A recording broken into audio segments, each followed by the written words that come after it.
Hey, salut tout le monde, j'espère que vous allez bien. Aujourd'hui on se retrouve sur une vidéo Clash Royale, un jeu qui me tient plutôt à cœur parce que je jouais à Clash of Clans avant et je peux vous dire que je m'en suis lassé pour être tout à fait honnête. J'en suis venu à bout. Et bref, c'est pas le thème d'aujourd'hui. Aujourd'hui je vais vous parler de mon deck que j'utilise en arène 3 et 4. Alors il est composé, excusez-moi, de ceci. C'est un deck, comment dire, défensif, mais à la fois offensif. Donc je m'explique. Par exemple, quand l'ennemi nous attaque, je vais mettre par exemple la tour à bombe avec des gobelins à lance, des petites troupes. Qui apparaissent en masse, donc la tower bomb avec des gobelins à lance qui génèrent 3 gobelins sur 2 élixirs. C'est quand même un bon ratio, on va dire. 2 sur 3, c'est pas mal. Sur les barbares, 5 pour 4 barbares, je trouve ça aussi excellent. La tower bomb, c'est pour prendre l'aggro dès qu'il y a un cochon, quelque chose qui va faire masse dégâts sur la tour d'archer. Les barbares, ça va être plutôt pour les mettre au cas où j'ai pas la tour à bombe. Ça va être plus pour mettre sur les cochons, les PK, les princes, pas les comment ça s'appelle, excusez-moi, les sorcières. Voilà. Après pour la contre-attaque, je vais utiliser le prince qui est ma seule carte à 5, on va dire, un tank, on va dire, comme par exemple il y a le géant, il y a le prince, il y a le gros squelette que je n'ai pas, mais moi ça va être le prince, ma grosse carte, je vais l'appeler comme ça. Alors derrière le prince, je vais mettre le PK suivi, le PK ou la mousquetaire. Si l'ennemi a mis un géant à droite par exemple, et moi et il a mis un géant et un petit bombardier, et bah je vais dire c'est bon, il a plus d'élixir, je vais pouvoir mettre mon prince en solo, comme ça il va rien pouvoir mettre, et le prince va pouvoir aller chercher les points de vie de la tour d'archer, et ça va être cool. Sauf que si il met juste un géant, et bah là je vais me dire il lui reste quand même un petit peu d'élixir, je vais mettre le prince et quelque chose, soit le PK, le mini PK ou le mousquetaire. Et c'est à ce moment-là que la troupe qui va être derrière lui, il va faire les dégâts sur les petits ennemis qu'il va mettre pour bloquer mon prince. Et comme ça, le prince va pouvoir taper sur la tour d'archer, la descendre très très très très très vite, car je rappelle que le prince a sur le premier coup qu'il met, ses points d'attaque sont doublés.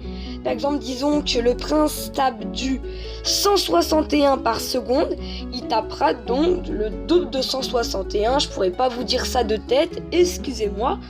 Alors voilà, je vais vous mettre un gameplay avec cette compo. Un gameplay où je suis plutôt fière de moi parce que c'était un level 6. J'étais en arène 4, j'avais 1175 trophées et lui 1230. Alors je vais vous lancer cette attaque. Comme je vous disais, si c'est l'ennemi qui commence à attaquer, il faut tout de suite défendre. Et là, par exemple, c'était l'ennemi qui a ouvert le bal, donc je mets la tower bomb, excusez-moi. Je vais défendre. Là, vous voyez que je commence à avoir le board, j'ai déjà des troupes qui vont sur le côté. Là, je me dis c'est bon, je vais avoir le prince de débloquer, je vais pouvoir le mettre. Voilà, là je le mets donc à droite sur une tour d'archer qui a déjà été commencée par des gobelins. Le PK, le géant sur le côté, excusez-moi, c'est à ce moment-là que je mets un PK pour lui descendre sa vie. Vous pouvez voir que sur la tour de droite, il reste 33 points de vie, juste avec un prince. Et comme je disais tout à l'heure, c'est que s'il n'y a rien sur le prince est meurtrier. Là, j'ai essayé de mettre quelque chose sur le prince. J'ai mis une mousquetaire, mais ça n'a pas fait trop l'affaire. Il m'a pris énormément de points. Le PK que j'avais mis donc tout à l'heure sur le géant, il a fait masse dégâts sur la tour d'archer de gauche. Maintenant c'est à 700. L'ennemi qui met le cochon, je mets donc les barbares comme j'avais dit en défense. Il me met le groupe de gargouilles. À ce moment-là, je me dis c'est bon, c'est pas grave. Il va me prendre ma tour. Mais vu qu'il a mis énormément de tours, je vais pouvoir mettre mon prince de l'autre côté parce qu'il n'a plus énormément d'élixir. Le prince qui va solo sur la tour d'archer gauche, qu'il a détruit, qu'il la descend. Il met son prince level 3 un peu trop tard pour mon goût. Il a perdu sa tour d'archer. Il y a 2-1 pour moi. Il rush avec son prince. Il a plus trop de vie. Je mets des gargouilles pour le finir en défense. Là, à ce moment-là, en plus, 60 secondes restantes, x2 d'élixir. Je me dis, c'est bon, tu vas gagner. Il faut que tu joues défense et en même temps l'attaque. Là, j'ai eu énormément de chance parce que le cochon est mort avant de détruire la tour d'archer. Et là, je mets le prince, le mini PK qui va revenir sur le bord ennemi. Le prince qui prend l'aggro sur un géant. Je pense que j'ai mis la mousquetaire, j'ai mis le fût à gobelins, là pour le mec, c'est bon, c'est mort. 41, voilà, fin de l'attaque, mis par les fûts à gobelins. Il me reste encore énormément de troupes. Alors j'espère que vous avez compris le principe de ce deck. C'est, je vous le rappelle, de la défense, de la contre-attaque. Si vous voyez que les deux tours d'archer, excusez-moi, sont détruites, vous allez directement sur l'HDV en prenant des termes de Clash of Clans et vous défendez toujours. Alors là, je suis toujours à Arène 4. J'ai 1209 trophées.